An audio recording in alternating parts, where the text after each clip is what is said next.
In churches across Nigeria, the line between faith and fraud is getting blurrier. From miracle soaps that claim to cure cancer to holy water promising twins, a new wave of self-proclaimed prophets is turning Christianity into commerce. And while desperate followers empty their wallets, many of the so-called men of God are cashing out. For you to now come and take, you can see it is not ordinary. This is your second Jerusalem. This is a land at which you come upon and you're going to receive your blessing. So you're going to use it, and you're going to use half of this soil. You just bury around it. The powers that don't want you to now succeed in your territory, that fighting you, that you have no power, you have no grace to now fight upon. This land is going to fight for you. Then you're going to build your estates. You're going to now build like this, and even more than what I am saying. You carry it home.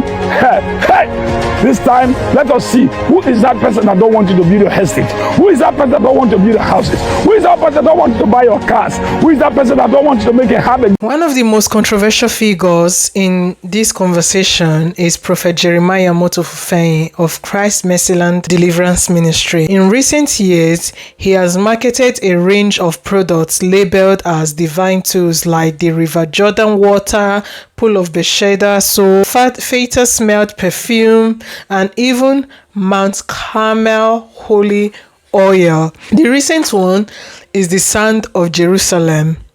Some of these were being sold for as much as $1,000 per item. Yes, that's actually right.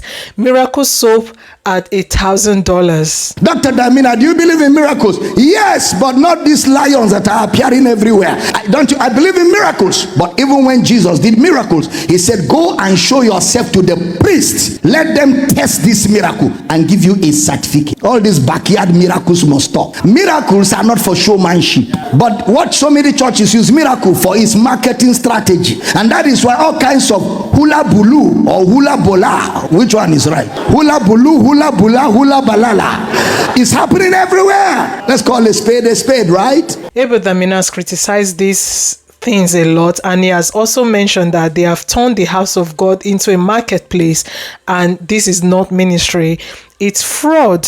Abel Damina wasn't alone. The Christian Association of Nigeria, CAN, has slammed Christ Mercyland Deliverance Ministries miracles merchandise as heretical and deceptive. For Jeremiah's church fired back, calling the viral video heavily edited and claiming they never said money buys miracles. And at some point, NAFDAC also investigated Pastor Jeremiah's miracle water and soap. At some point in mid-2024, the Nigerian Drug and Food Regulator, NAFDAC, launched a formal investigation, and Christ Mercyland Deliverance Ministry was actually caught selling miracle water for 3,000 naira, allegedly to cure infertility, illness, and even produce twins. Investigators discovered a private bottling plant using unregistered packaging with no NAFDAC numbers, and NAFDAC also warned that the products are not registered or approved,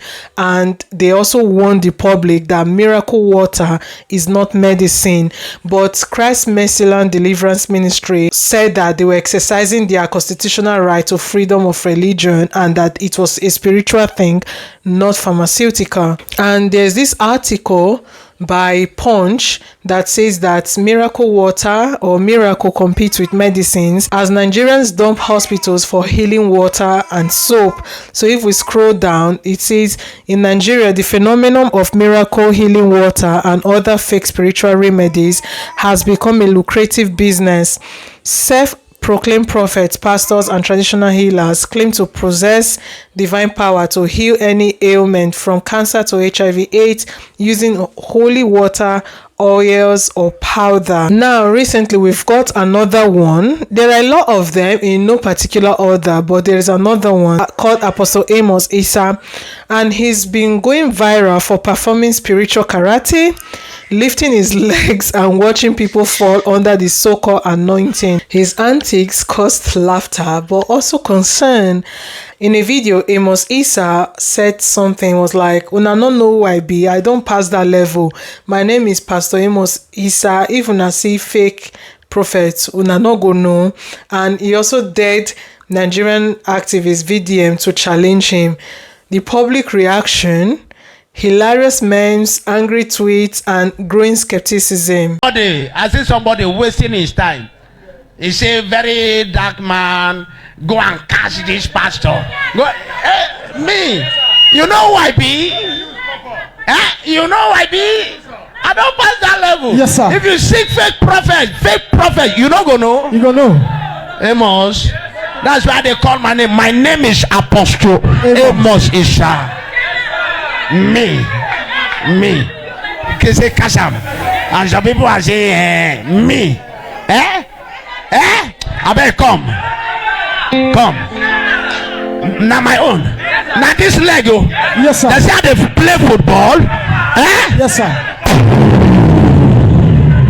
Stand up. Stand up. A man say very dark man. Go and catch this pastor. If you see fake pastor, you no go know. You go know. Now my own way God give me. Step. 1, 2. 1, 2. 1, 2. Steps.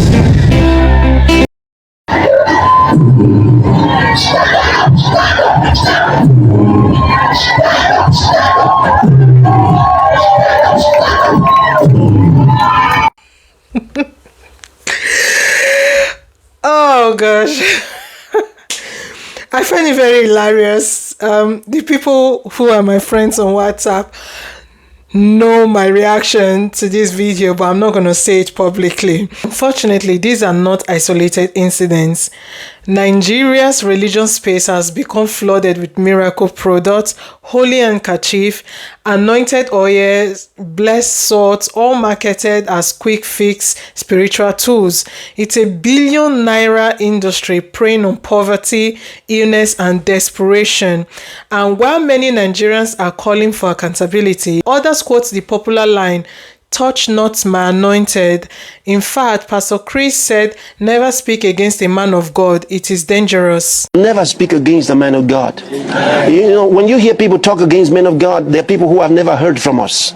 You know, if you've never learned from us, you say things like that. You talk against men of God. But if you're in this ministry and you've been hearing from us, you've been taught by us, you don't speak against men of God.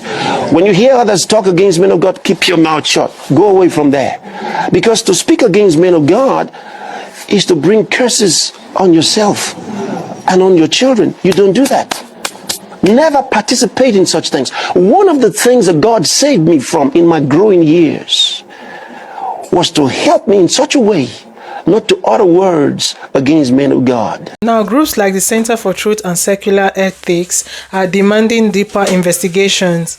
They warn that fake miracle claims not only rob the vulnerable, they also endanger lives. Yet, despite NAFDAC's warning, public condemnation, and viral scandals, pastors like Jeremiah Fufeyin and Amos Isah and many others continue to grow in popularity. So guys, are we going to continue pretending like this Jeremiah Fufeyin guy is not a nuisance to Christianity? No. Are we going to continue going under that shadow of he's a man of God, don't speak? No. Okay, today is Sunday and I feel like there is no better day to speak about this other than today, because as I speak to you, he's probably defrauding a whole bunch of stupid people who don't understand their left and their right. Now, if you are not from Nigeria and you follow me, this guy is a guy that calls himself a pastor. I don't think he is. He calls himself a man of God. I don't think he is. As a matter of fact, I think there's no difference between him and anyone who has ended up in jail for fraud. See, this guy goes around selling items, telling you if you buy this spoon, God is going to cure you of whatever if you use it to eat. If you buy this water, God is going to dry you, whatever. If you buy this handkerchief, God is going to wipe you. If you buy... Now, he ran out of items. he went to package sand from the ground. Sand. Like he put sand in a nylon bag, sealed it, put his face on it. It looked like snack. And he says, if you buy the sand, you will be able to build your house. And a whole bunch of people that go to his church, a whole bunch of stupid people. Like when you look at the amount of people that listen when he's speaking and they are standing up and they are shouting, my papa. Listen, Tinubu is not your problem.